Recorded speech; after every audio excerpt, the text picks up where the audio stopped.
Okay. Get that. What do I do? And we're on chapter one. I always start with chapter one, but today is such a crazy show. I would like to say chapter one. Uh, there was a man who, when he was a young man, he wasn't sure what he liked. He liked stories, he liked movies, but when he went to school and brought home his report card, there are enough F's on there and F's and D's to that look like the color of a flag. He had, and then he thought a teacher played a mean trick on him and gave him an A in English. And people said, "What did you get, Benny? What did you get?" And he said, "I got an A." And the teacher looked at him and said, "Of course you did. You deserved it." And from then on, he loved writing, wanted to be a writer, and then he got into involved in internet, so internet media or internet television and radio, and wanted to make reading and writing fun to the public. He wanted them to watch it in fun, and he tried to make a literary game show. And that's the trick word. When I say game show, they cut it. And we welcome to Right to Speak, the game show that never really happened. And I'm here with my very special guest. I'm very excited, Briana. And I wanted to ask you before the show, I don't know how to properly pronounce your last name. I don't either. That's great. So you have like No. family members that fight? No, it's Gervat. It's Gervat. Some people always do the soft G. They go Gervat, but it's Gervat. It's Gervat. Yes. Okay, yeah. I originally said Gervat, but I don't know if it's like a G. And in the English language, you being a writer, you know that sometimes words you can pronounce a letter one way in one word, but it's pronounced totally different in another. Oh, absolutely, absolutely. Like homage. Then you don't even hear the H. If somebody looks at it, they're like homage. Sometimes I say homage, Sometimes I pay homage to things instead of homage. And macabre. Yes. It's macabre, but they say macabre. Yes. So anyway, here I am with Briana Gervat. Yes, Gervat. Gervat. Yes, Gervat. Yeah, I screwed it up. It's all right. It'll happen again and Okay, again. yeah. Sorry, Dad. So it's Gervat. It's a great name, Dad. Gervat, right? Gervat. Gervat. Okay. That's a great name. Dad. So Briana Gervat, who you've written, you're a writer. Yes. You're an adventurer. I try to be. You try. So now you wrote a book, and we're going to show the picture of it. It's called. Tell us about it. It's called Mosaic, and I just published it last year. I mean, no, I'm sorry, in the February of this year. And what I wanted to do with Mosaic is to share my story and to know that it's not just my story, but it's a story that other people can sympathize with and empathize with, and understand that no matter what we go through in our lives, that we are not alone in the same kinds of we're not alone in our experiences. That if I experience a loss, other people have experienced losses. If I've experienced joy, other people have experienced joy. So it's one of those, I didn't want someone to read the book and say, "Oh, I have no idea where you're coming from." I wanted someone to read the book and say, "I know exactly where you're coming from." So it's a starter book. Is this? It's a starter book. This is your first book? No, it's my second book. It's your second. Yeah, I wrote a children's book, but my brother says I'm not allowed to talk about it. So you wrote that book before Mosaic. Yes, yes. And Mosaic is published first. Mosaic is published first, yes. And this is entirely a self-published book. Yes, I lack the patience required to send the inquiry letters out. This mic is bought. Oh. I got it. Thank you so much, Benny. How's that? Is Can that better? Can you guys hear her? All right. Okay. Talk. So You have to talk to see if you- All right, so I lack the patience required to play the waiting game with the publishing industry. And I knew I was going on this monstrous journey that I just came back from a month ago. So rather than get an email saying either yay or nay when I was out of the country, I was like, I'll just self-publish it. My best friend told me, you need to self-publish, you need to self-publish, you need to self-publish. And I'm like, I don't listen to her until she hits me on the head, like for the 10th time. So I finally did it, and it was an easier endeavor than you think it is. All right. How did you go about it then? I wrote the book, Right. and when I was finally ready with one of my final copies, I went on CreateSpace, which is a product of Amazon.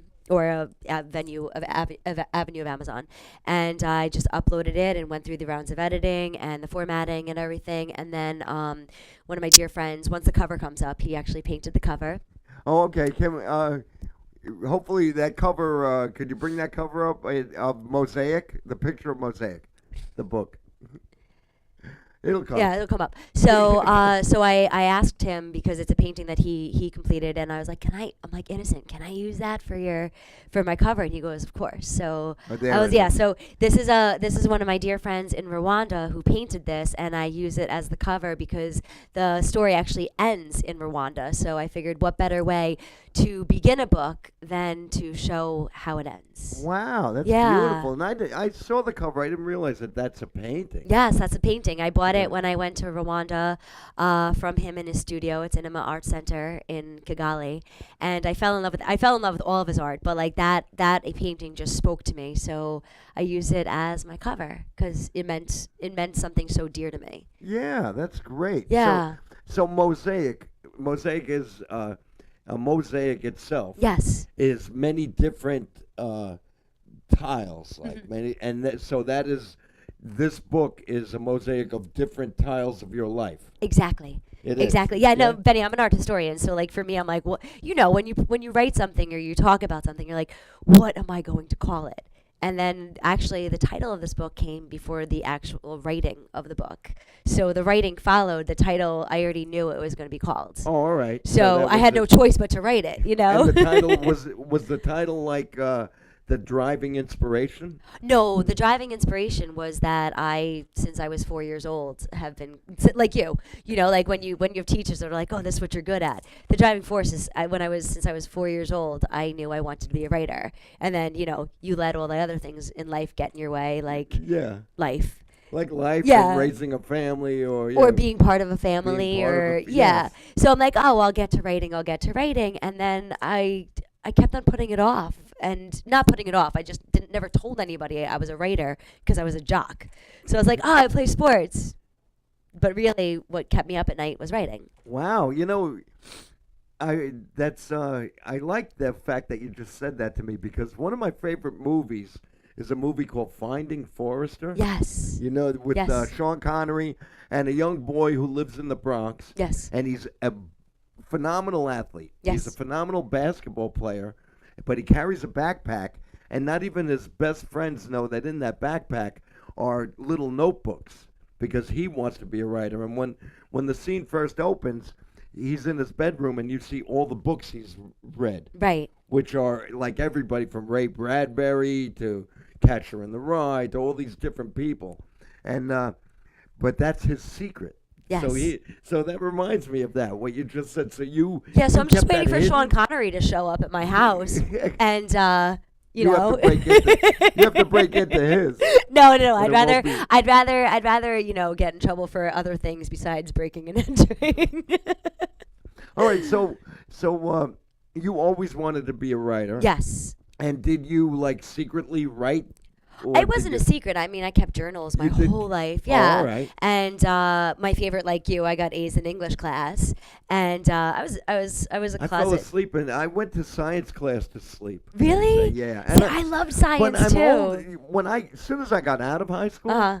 that's when I really got into learning. Right. And that's when I would go to the library now and I'll study. And I studied medicine from the 17th century on. Okay. I've studied that for this vampire novel that I spent a lot of time on. Discovery of Witches. Oh, Uh, you wrote it. You wrote the vampire I wrote novel. a vampire But if you have novel. read the Discovery of Witches, it is so Yeah? good. Yeah.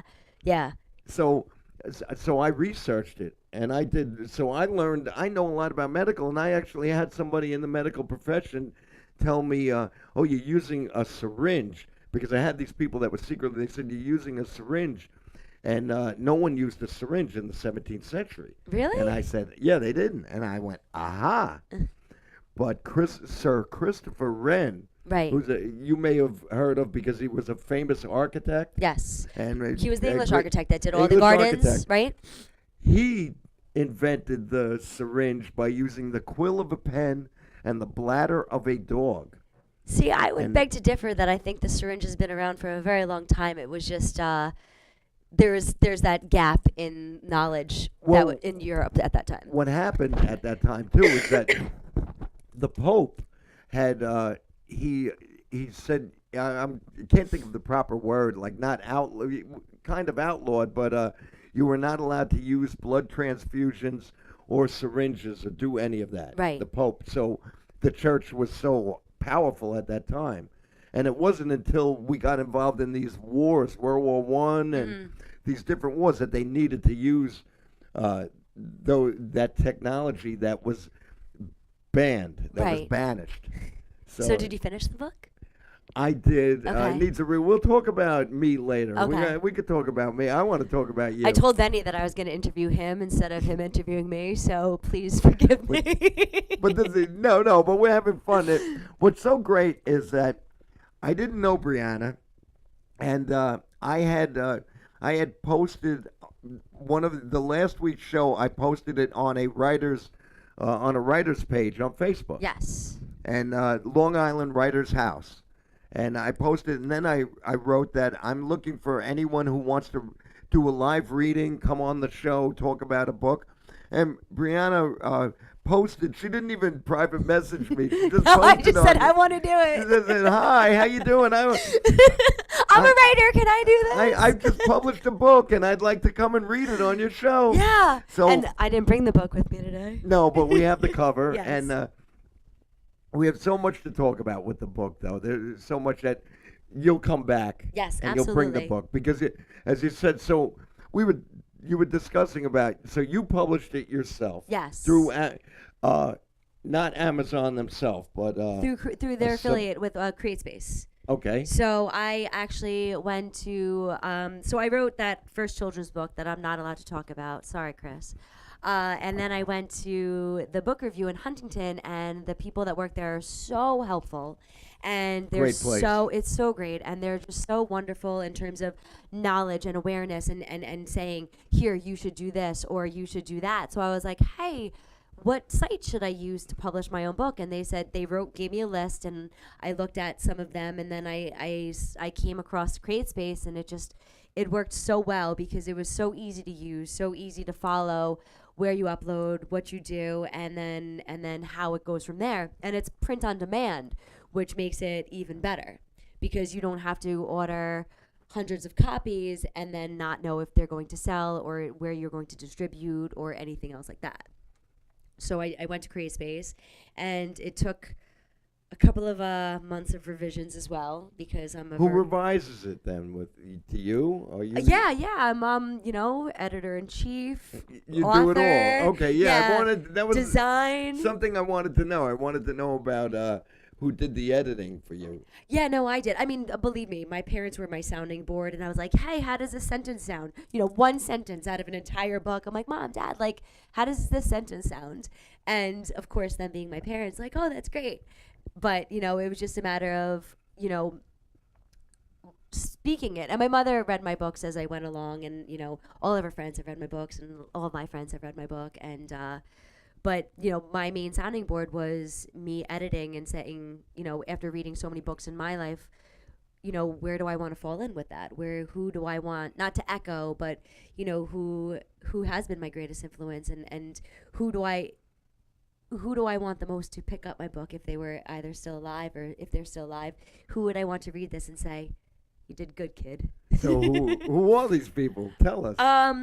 Okay, well, I guess first and foremost, my biggest influence is Cookie Gallman, who is an Italian writer who moved to Kenya when she was in her 30s after an accident. Maybe she was in her late 20s, and she wrote I Dreamed of Africa. So I don't know if you've ever seen them. Yeah, I'm familiar with it. Yeah, so she wrote that book, and she is probably one of the most incredible gifted writers that I've ever read. And, Barbara Kingsolver is one of my favorites as well. I grew up reading Shel Silverstein. Oh, yeah, Yeah. okay, yeah. I love Shel, yeah. And he was great. The Arrow Exactly. is one that many people will know of. The Arrow, what was it? There was a few others. I read them. I used to, I bought a few and gave them out to kids, Yeah, Where the Sidewalk Ends, yeah. all those. So He I grew wrote up. some great children's, and what people, I don't know if you know about this about Shel Silverstein because you mentioned his name. Right. He used to write songs for a rock and roll group called Dr. Hook and the Medicine Show. I think I've listened to them before. Sylvia's mother, they were Okay. big in the 70s. Okay. So but he wrote all their songs. And he wrote a famous Johnny Cash song. What did he write? A boy named Sue. Oh, get out of here. My name is Sue. How do you do? Yeah. Of course Shel Silverstein wrote that. Yeah, he Yeah, wrote A Boy Named Sue. So a lot of people don't realize that Shel Silverstein, some people don't realize that there's an influence with him Yeah. in in this country that people don't realize that you've grown up and you know who Shel Silverstein is, but Yeah. there isn't anyone to point him out to you. No, and that's the whole thing. I think that's the thing with like what I love about children's book writers as well is that you don't know their backstory. Like a lot of people don't know like Roald Dahl was a spy during World War II, Right. and I'm lucky enough to like Antoine Saint-Exupéry illustrated the Little Prince in my town. So Oh, I have yeah? and Jack Kerouac got thrown out a bar window. Oh, for okay, yeah. There's a bar. There's a couple of bars here like that have plaques. Jack Kerouac threw up here. And Yeah, Jack Kerouac, yeah. barfed here. Yeah. Yeah, I go to the beach all the time. Like Jack Kerouac was here, but that's I don't know if that's true.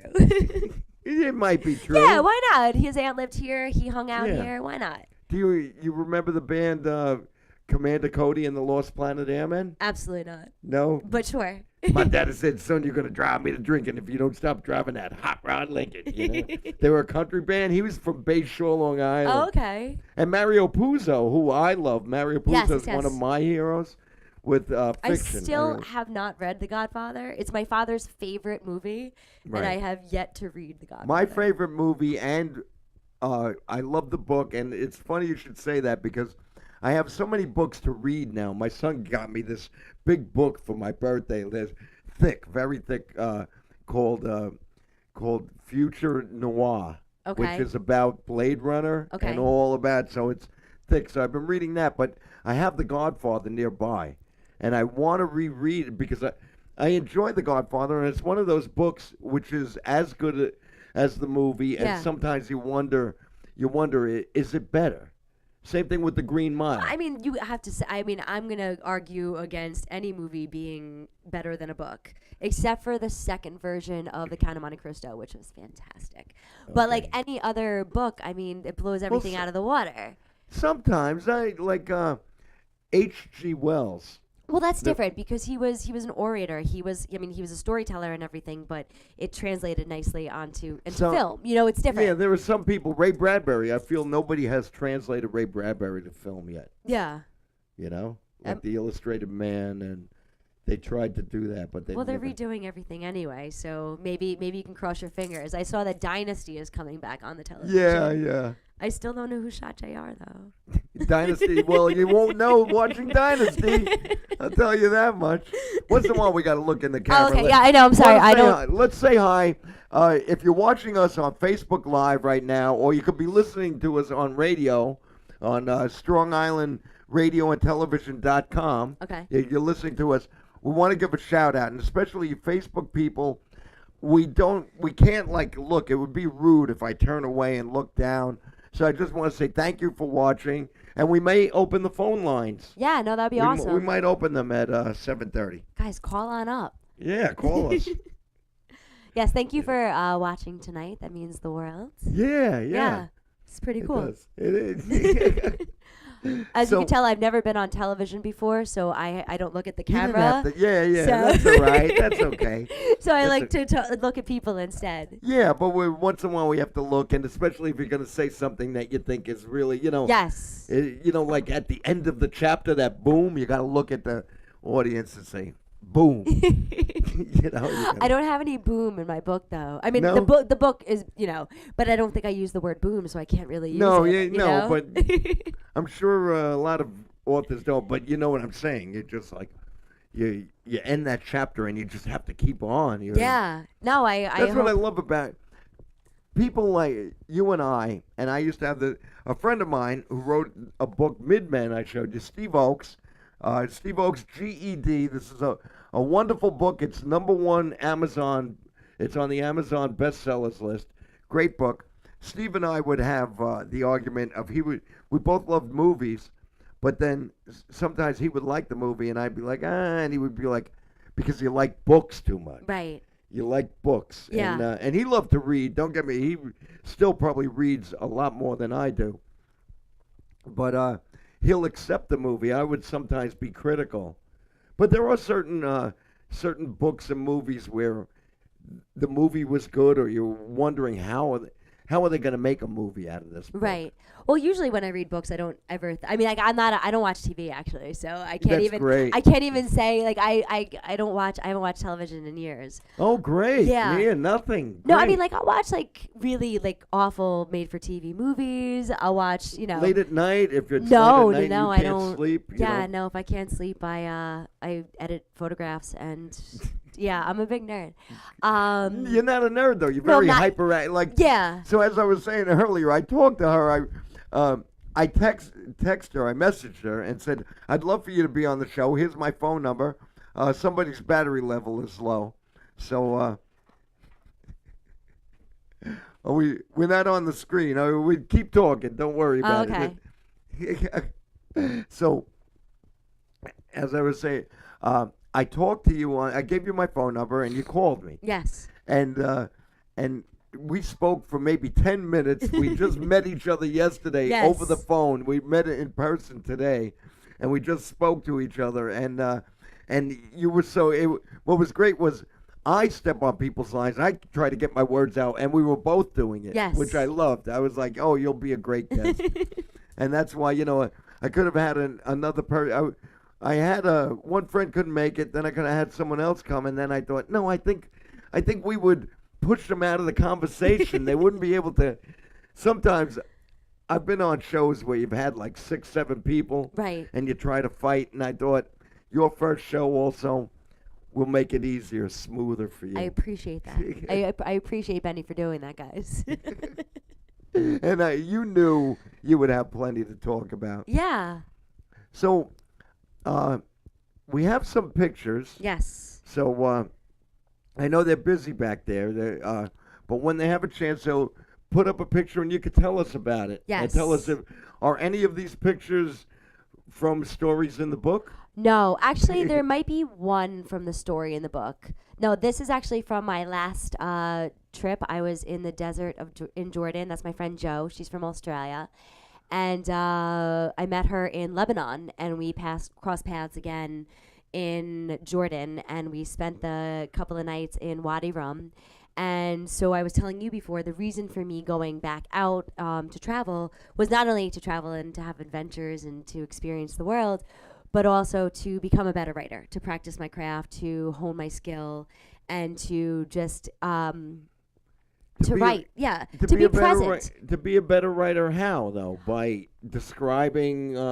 Yes, by experiencing different landscapes, by experiencing different people, different food, culture, music, sounds, air, all the senses. And also because it's less distracting. It's All right, here's another picture. Yes, that's all of us walking in Petra. So I went to Petra because it was probably the biggest dream of mine in the world, and those are my two friends, Khaled and Imad.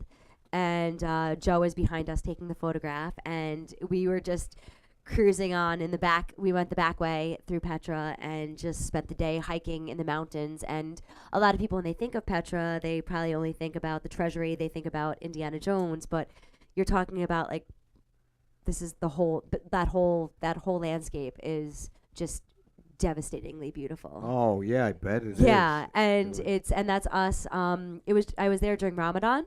Oh, okay. Yeah.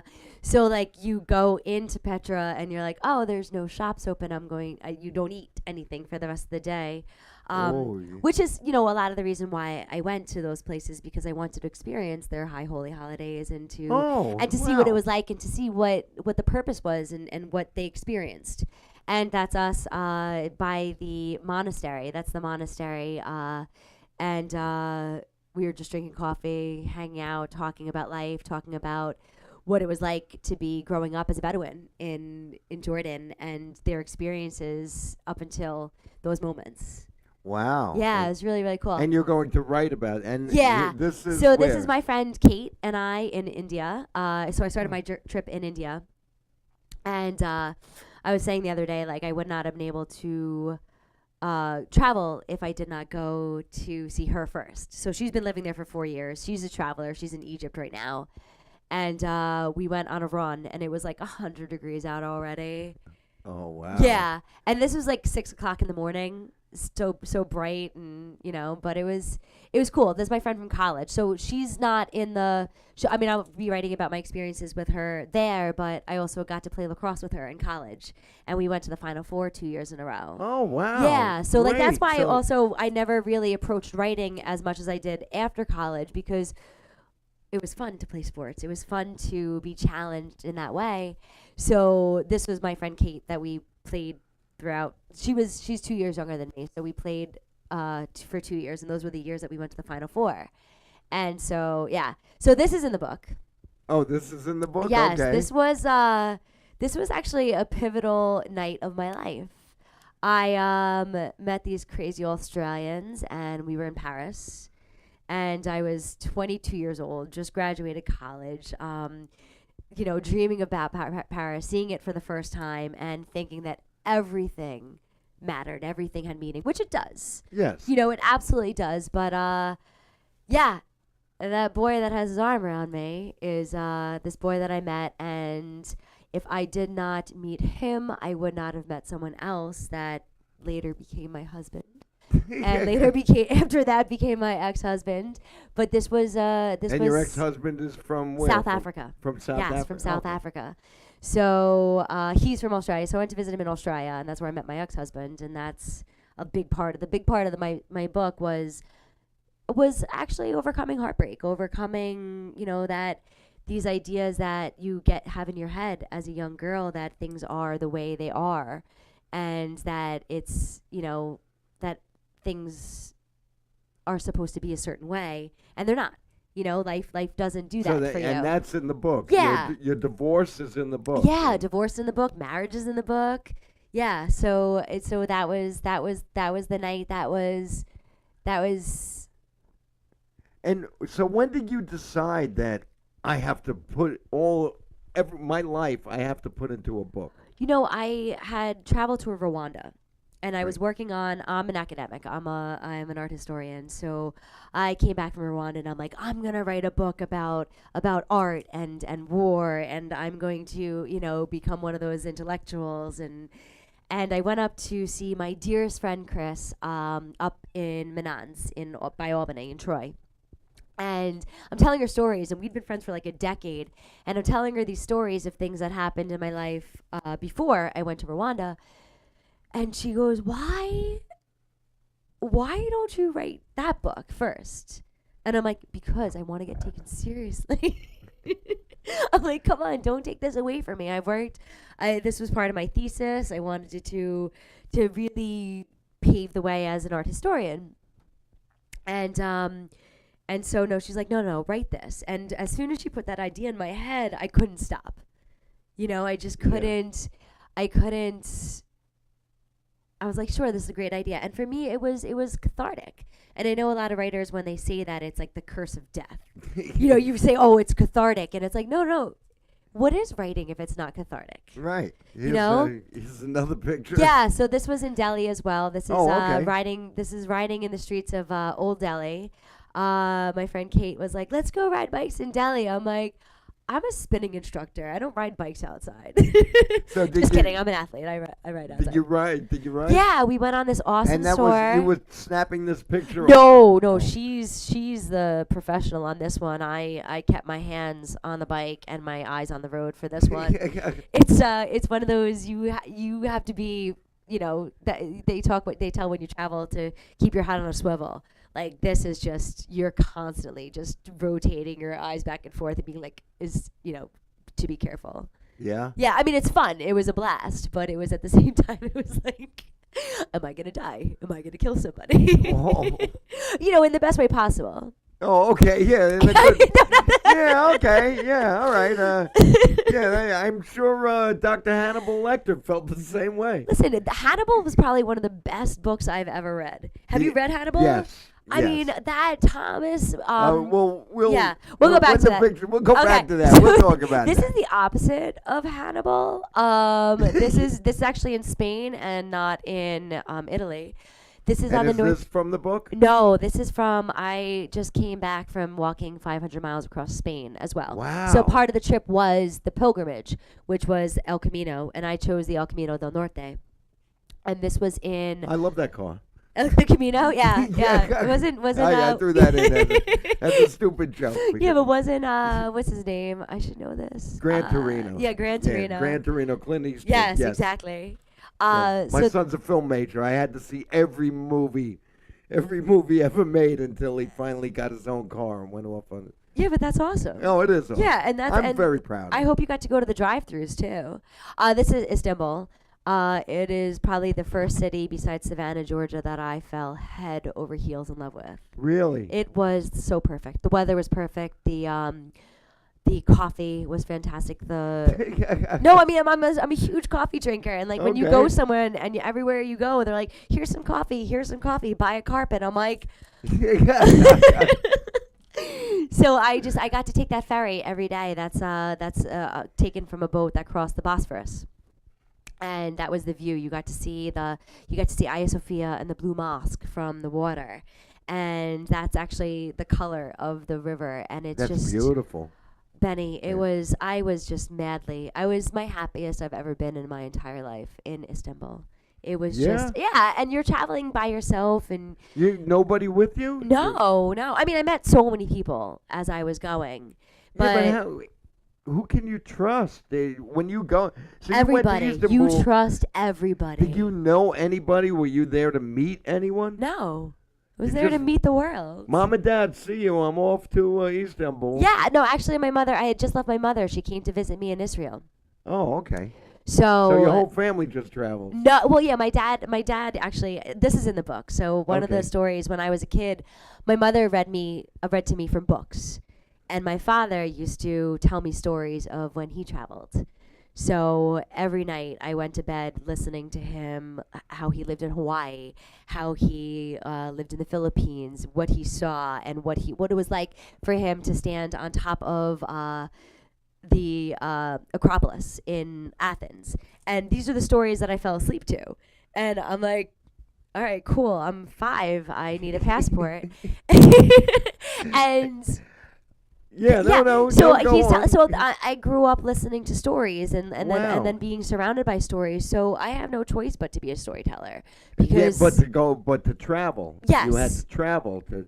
for me, yes, I like to travel to tell stories. Because I like to experience different worlds. I think that there are so many writers that are so brilliant at writing about what they know and the places that they know. But I mean, I also was addicted to Hemingway for the And greater part yes. of my early 20s. And Hemingway, should get every job you can get. You should. Yeah.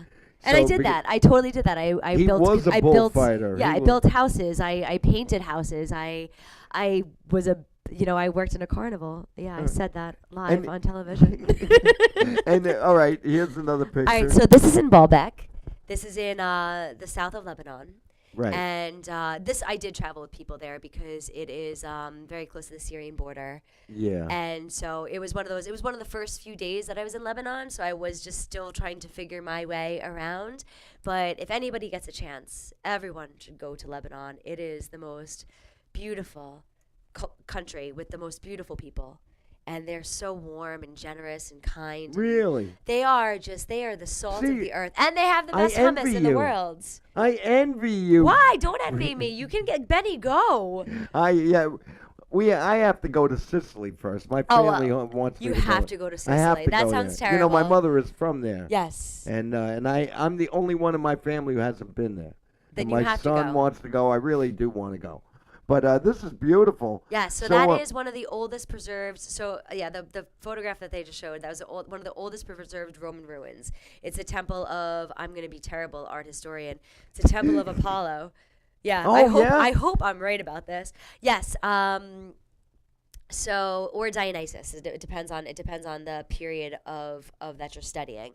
But it is, yeah, it's one of the oldest preserved Roman ruins. The picture does not do it justice. It is such a daunting site because it spans almost all of these ruins, and I was crying when I saw it. It was just so beautiful. So yeah, we're just seeing a little portion, but it's no, it's a whole city. It's a whole city. Wow, Baalbek was a beautiful. whole city. It used to it's incredible, and they have awesome falafel there too. Anyway, I am talking to the extremely worldly Briana Gervat. Briana Gervat. We're going to take a quick break. We're going to show our sponsors. Our show is actually sponsored by SpeakeasyShows.com, and that should come up in a second. Speakeasy Shows. And then we'd like to go to that quick video, and then when we come back from the video of Cankersaurs, they're a web series. Yes. It's a funny, very funny web series. When we come back from that, we can open up the phone lines and see if anybody's watching and want to give us a call. So, our show is sponsored. What's up, everybody? Welcome to our YouTube page. You know what I'm saying? We want to. God bless you. Thank you. We can't hear it. Okay. But I don't know if they can hear us. So this Is is it on? What's up, everybody? Welcome to our YouTube page. You know what I'm saying? We want you to subscribe now.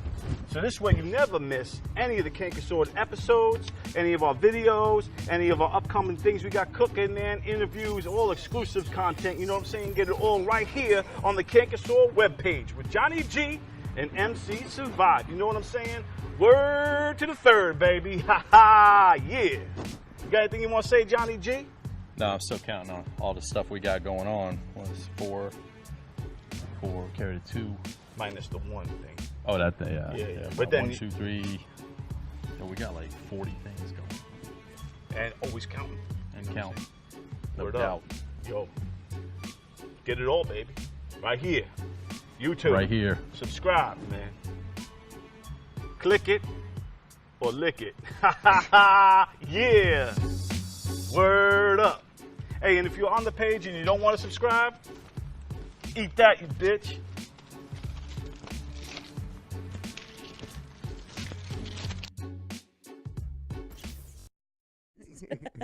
Oh, okay. And I believe we're back.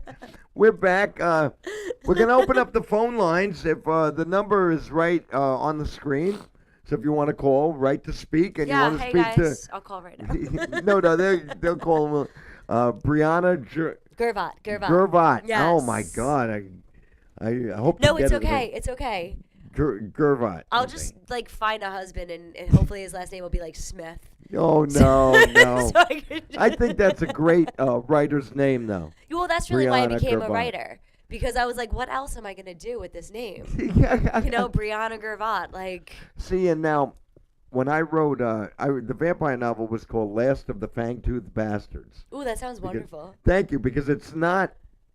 I actually wrote it because my friend Steve told me to watch either Fright Night or I think it was Fright, or those vampire movies that come out. Right. Fright Night and The Lost Boys, and they're all the same to me. I think I was watching Fright Night. I think and The Lost Boys is in such a realm of its own. Come on. They're Lost Boys, but the other ones are, most of the vampire stories are somebody who's ancient. He's 300-400 years old.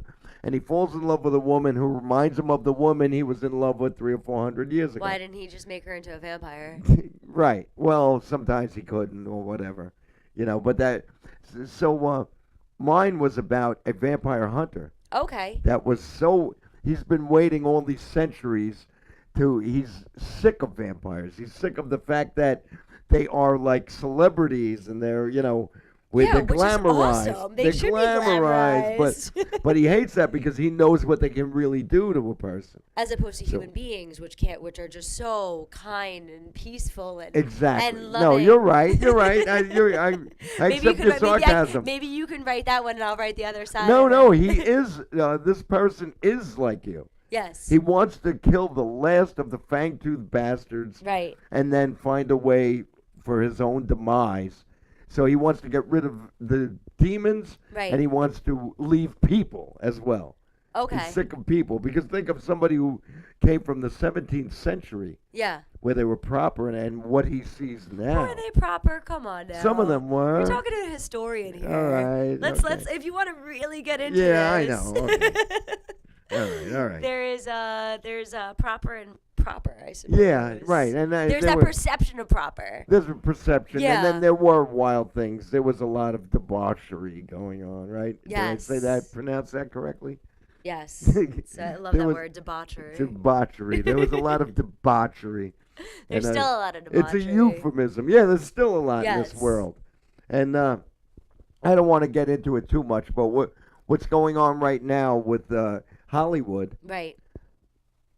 we've known about it.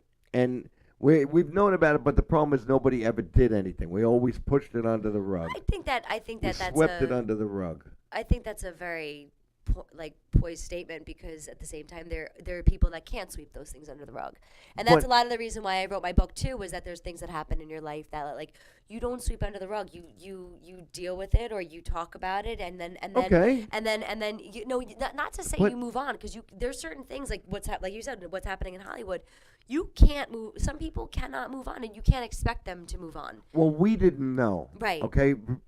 Like the general public, we heard those rumors, but we didn't know how it devastated actresses and even young actors. Right. Right. Men and women.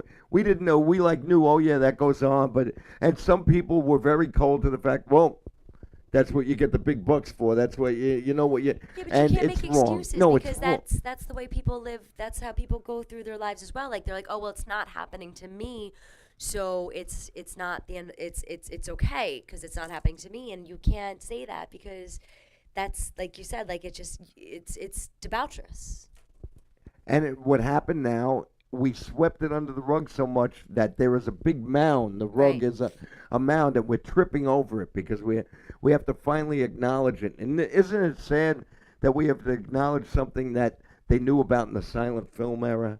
That this is something Shirley that's- Temple. I mean, it's coming out now that, people tried to sodomize Shirley Temple. But that's the whole thing though. Like you're talking about something from the 1930s, and meanwhile this is things that women had. I was talking to my friend about this today. Like women have had to deal with these things for so long, and women and young men and men of any age, and that's the thing, is that you have these things happen, and that if, like I said, if we don't talk about them, if we're not honest and open and share our stories and say, hey, this is what I experienced, then you're going to think it's okay to be like, hey, this is my problem, I'm going to just leave it there, no big deal.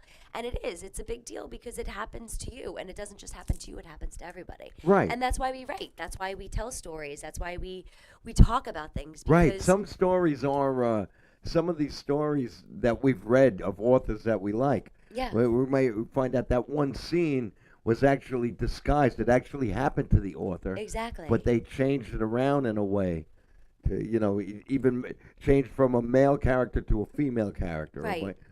Or you in a know? different country, or Or in a different, different- a different And situation. science fiction Yeah. would make people think it's happening in the future, and but it actually, the author, it could be anything. It could be the persecution, it could be like blacklisting, and then you put it in the body snatchers. Invasion of the Body Snatchers was socialism taking over. Well, I think that we write to truth. You don't Yeah. write. You write the truth, and you write it in the way that you think that, one, you can process it, and or also how other people can be delivered to people to where they can process it. You know what I mean? So like, you could talk about socialism, you could talk about democracy, you could talk about all these things, and what better way to do it but to fictionalize it? And when you fictional, that's what Rod Serling did, because all of a sudden, when television first started, they weren't being censored. Right. Then they started getting censored so that's why Rod Serling left. He was writing teleplays, and he started Twilight Zone. Uh-huh. And this way there was a lot of great human commentary, a lot of commentary in Twilight Zone. Right. That people don't really, the monsters come out on Maple Street about when you shut the power off, people start accusing each other and and they're killing each other. Well, look at And we then you shut find, our power off by having these things. We could talk about that as well. In which way does power get shut off? Whether it's actual electricity or if it's a metaphor for other powers that get shut off. yes, So I think that like he used his creative venue to talk about what he was seeing. right. You look at, and a lot of all writers do that. I'm a big George Orwell fan. Right. And are you? Do you? I got my fifth grade teacher actually. We read it in fifth grade, 10 years old, reading Animal Farm. Okay, yeah. Yeah, and I talk about that in the book too, where we just learn at 10 years old. That we learn on the brink. Like when I was 10, the Berlin Wall had just fallen, and it was just months before the Operation Desert Storm began. Oh, okay, yeah, with Kuwait. Yes. So you read that and you're like, oh, power corrupts and absolute power corrupts absolutely. And then you're like, well, whose power, Well, and I brought up George Orwell. I asked you because before he wrote those, those fictional, he wrote nonfiction, Right. and he was in India. He was in Burma. He wrote a short story about to shoot an elephant. Right. That he was in the military, and he had to shoot an elephant and kill this elephant it's been a long time since I read the story, but he has to kill the elephant because people from India, they could not do it. If they did it, it might cause a turmoil, Right. a problem. So the soldier had to do it. He fought in several wars. He fought there was Lenin, Stalin, for Trotsky. Okay. He was a follower of Trotsky. And some writers were communist or Yeah, I mean, know, like you can go back to socialist. Disney, you can go back to Dr. Seuss, you can go back to a lot of Right. writers. And like I said, Roald Dahl. Roald Dahl wasn't a communist by any. He actually was positioned in the States to get the United States to enter World War II as allies of the British. He was Right. like low on the totem pole, but Yeah. But like that's the thing, like you just I don't know. And George Orwell, then, 1984, people misinterpreted 1984 because as I got older, I took some night college classes in writing, and I studied 1984 in 1984. Oh, really? Okay, yes. Were you like, So there's no way Big Brother's gonna watch us? No, because at the time people were starting to buy computers, and they were so it was out there. You got that know? Apple IIgs, right? Yeah, and banks were offering you your own computer to Did do they really? banking. Yes, Okay. to do banking, but I you had just to got have like some flashes money. of You had working to- girl right there. Yeah. So, but what a lot of people didn't understand was they thought because it was called, he originally wanted it to be called The Last Man on Earth, or Okay. The Last Human, because the book is about socialism, English and American socialism, Right. INGSOC. People thought because 1984, they thought, oh, this is going to happen. So if it doesn't happen by 1984, like a prediction, it wasn't a prediction novel. Right. Like some of these people write these prediction novels, like the aliens are going to come to us, and Right. in the middle of the 21st century, and so, no, he just wrote a book based on his life and his experiences, and he had a teacher who back then, there were very disciplinary teachers in England. Right. So the man O'Brien who tortures Winston Smith, Okay. O'Brien is based on one of his teachers. Yeah. And it was the name O'Brien. So people didn't know. So after I read 1984 and I studied it, I was like, you people are fools. You have no idea. And I do occasionally on Facebook. I put up a picture of Orwell, and I put Big Brother is here. Big Brother is Facebook. Yeah. But we live with it. So Reluctantly sometimes. I mean, like I mean, that's part of the culture in which we live, and like I like it in terms of being able to promote my writing and be able Yes. to connect with people and everything else. But at the same time, I think it's easy for people not to think about it, and like goes back to like why we write and why we talk and why we do these things, because if we don't say that, if we don't recognize it, then it just keeps on going further and further and further. if you love to write and you Yes. love that, that fire inside you never goes away. No, it burns could- you. It's just like, hey, wake up. Wake up. I have story, but I don't get to write everything down because I work a lot of hours. Right. As we said, life gets in the way. But I have stories in my head, Right. and once I think about them, they start living. And this character, Oh, yeah. I have yeah. So Oh yeah, my friend always talks about the fact that she's like, "When are you going to finish writing all your fiction books?" And I'm like, "I'll get there," because like they come alive, and that for me is what sentences and paragraphs All right. and everything So they come alive. they come alive in your head. Yeah. But then, do you find a problem taking it from your head to put it on paper? No, I mean, if I sit, I'm your typical writer. I wake up and I have my morning routine, and then I sit and I write. And I used to get really, really upset when I was in my early 20s, my teens and early 20s, because I would wake up in the middle of the night. And it never occurred to me that I was waking up for a reason. I always used to curse and throw the covers over my head and be like, I just want to sleep.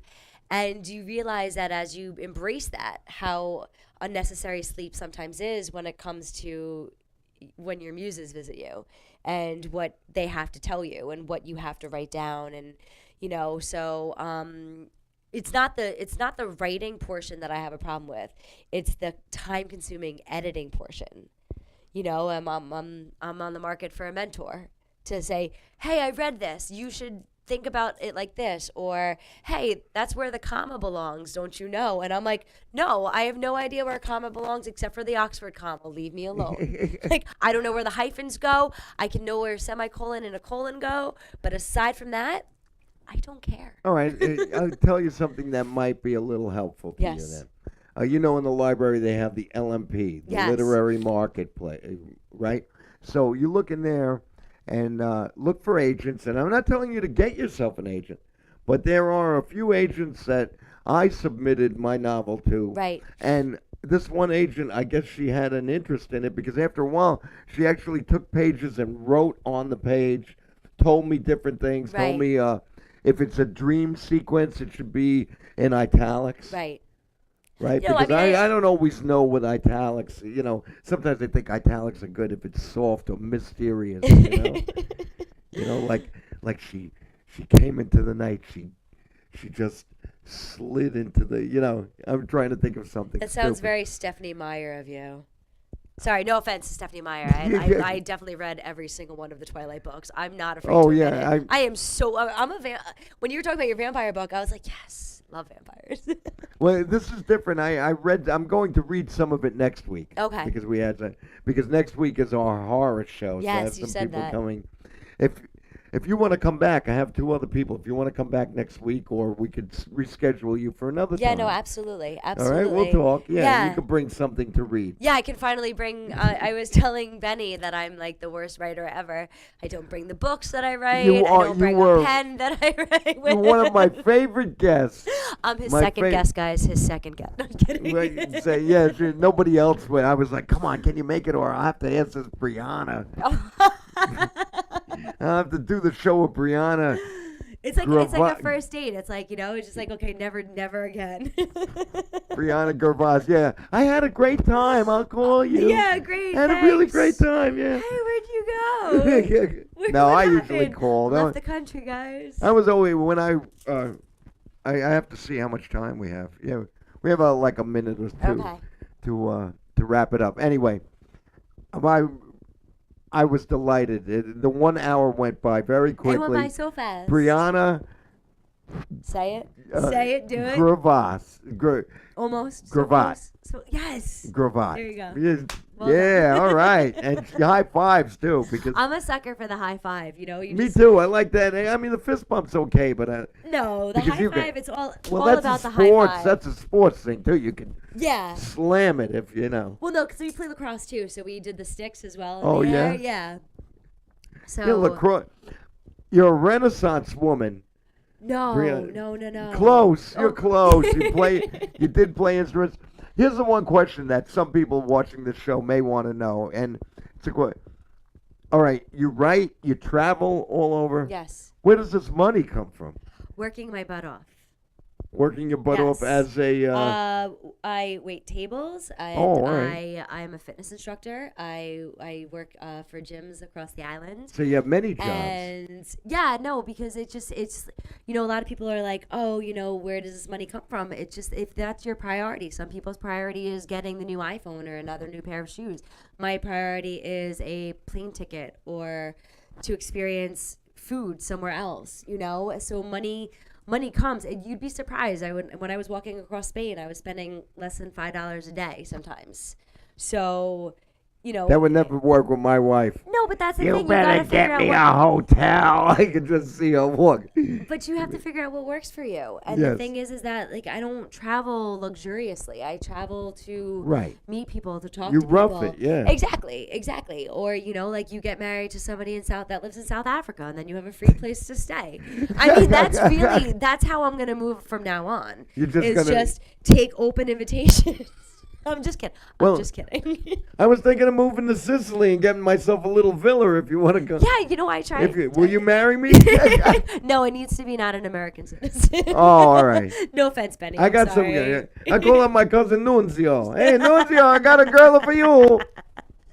She's a very nice. Oh gosh, I don't know if my dad eliminated Italians from my He loves The Godfather. He's got to love Sicily. Yeah, why not, right? Yeah. Actually, my mom would get so mad at you for saying that because you can't associate all Italians with the mob. Not at all. Yeah. Not at all, because my family, and I used to do jokes about it. I'll be honest, my family are from Sicily, Right. and I don't have one mobster, one gangster in my family. Right. There were stories of my great-grandfather who had a pearl-handled pistol or whatever, but no, in my family, one of my jokes was my grandfather, whom I was named after, he got a traffic ticket, and the judge said, "What do you do for a living, Mr. Rizzuto?" And he said, "I'm going to sit on my ass like you." and I said, "Yeah." Very honest family. No, Yeah. same with mine. Yeah. My now, uncle was a what bookie. nationality are you? Italian and Polish. Oh, really? Although we did the ancestry, so not only that, I'm a mutt on my dad's side. Oh, yeah? And on my mom's side, I'm actually 77% Italian and Greek, and Oh, yeah? then 23% Middle Eastern. Oh, wow. Yeah. So I got a mix of everything. Yeah. Yeah. Oh, that's great. No, There's some I Genghis can, Khan in there too, I'm sure.